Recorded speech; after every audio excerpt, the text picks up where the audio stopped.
Nothing is being done to stop the climate and ecological crisis. Humanity will be annihilated if we fail to ban plastic bottles. 2020 was a great year for fearmongers.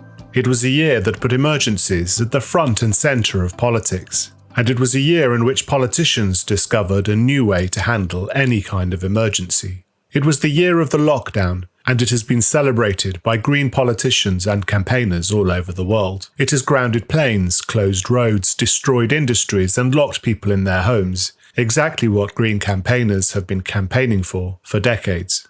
But 2020 was also a landmark date chosen for historical climate predictions. According to these predictions, 2020 would be the year that climate change reality would hit us. 2020 then gave us an opportunity to examine some key green predictions. In 1978, an article in the prestigious journal Science claimed that by 2020, atmospheric CO2 levels will have doubled, and that by the middle of the century, in just 30 years' time, CO2 levels will be 5 to 10 times higher.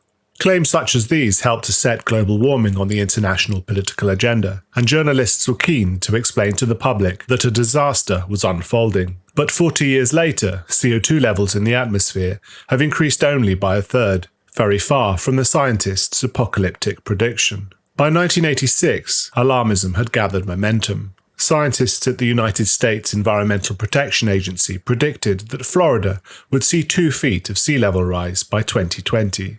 But since that prediction, Florida saw just 3 inches of sea level rise, much of which has been attributed to land subsidence, not to climate change. The following year, in 1987, journalists quoted NASA climate scientist James Hansen, who predicted that by 2020, the world would be 3 degrees warmer. Different datasets disagree about how much warming there has been, but they show significantly less than 3 degrees of warming. In 2000, a scientist predicted that by 2020, British children would no longer know what snow is. But as 2020 drew to a close, newspapers across Britain, from the south coast, through North Wales, across to the east and up to Scotland, reported the Met Office's prediction of significant snowfall.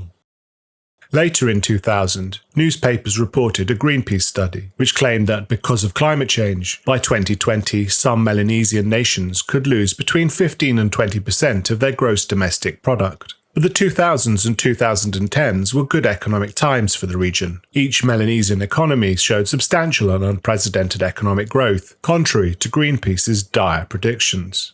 In 2004, The Observer claimed that they had obtained a secret Pentagon report. The secret report warned that by 2020, major European cities would be sunk beneath rising seas, and that Britain would be plunged into a Siberian climate. It also claimed that there would be nuclear conflict, and that megadroughts, famine and widespread rioting would erupt across the world.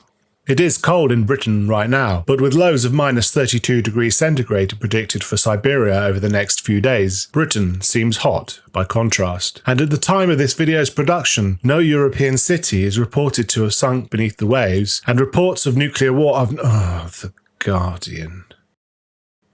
In 2008, newspapers reported that the snow on Mount Kilimanjaro in Tanzania would disappear by 2020.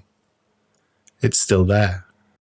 The next year, gloomy reports from environmental scientists claimed that Glacier National Park in Montana would be free of glaciers by the 2020s. The glaciers are still there. The only thing that has gone are the signs that the park's managers has installed, alerting visitors to the dangers of climate change and the glacier's imminent collapse. At the United Nations Framework Convention on Climate Change meeting in Copenhagen later in 2009, hopes of a new global agreement were high. China pledged that by 2020 it would reduce CO2 emissions by 45% based on 2005 business-as-usual measurements of carbon intensity, and India followed suit, offering to slow its emissions growth by 25%. But over the next 11 years, China's emissions rose by 85%, and India's rose by 150%.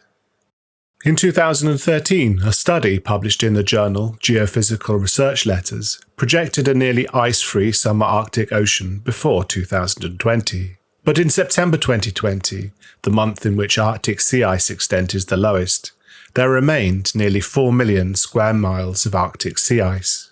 yet another climate change prediction has passed without event. None of these false claims makes the case that there is no such thing as global warming, or that climate change is not a problem. But what they do show is that people who make these and similar alarmist claims, and the organisations that publish and promote them, suffer no consequences for misinforming public debate and national and global policy making.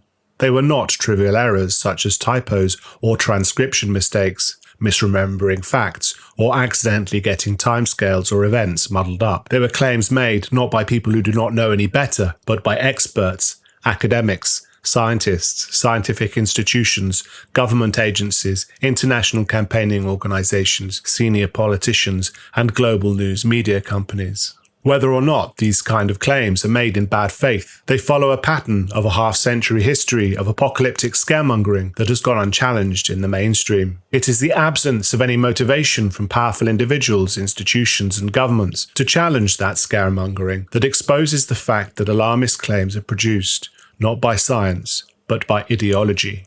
Rather than facing consequences such as harm to reputation or career, or a reduced public standing, individuals and institutions that produce dire, alarmist predictions that fail to materialize are instead rewarded, celebrated, and promoted.